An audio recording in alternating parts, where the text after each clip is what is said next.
Wolverhampton's defensive saga gained another chapter this week.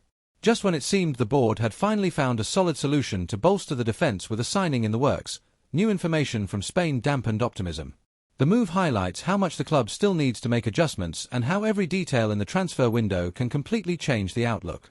The name in question is Ladislav Krejčí, who has emerged as one of the most promising options to strengthen Vita Pereira's defence.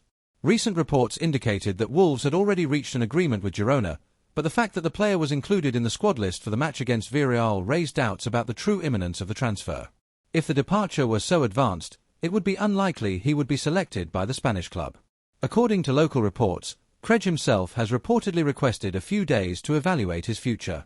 This means that, despite advanced negotiations, the final decision is still open.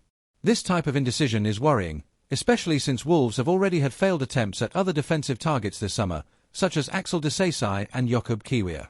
Fans, therefore, prefer to err on the side of caution before celebrating. On the pitch, the 26-year-old Czech is seen as a strategic signing. Versatile, Krejčí plays primarily as a defender, but he also excelled in midfield during his time at Sparta Prague, even being named the best midfielder in the Czech league. This characteristic pleases Wolves' coaching staff, as the player could offer two solutions in a single signing, bolstering the defence and also adding options in midfield.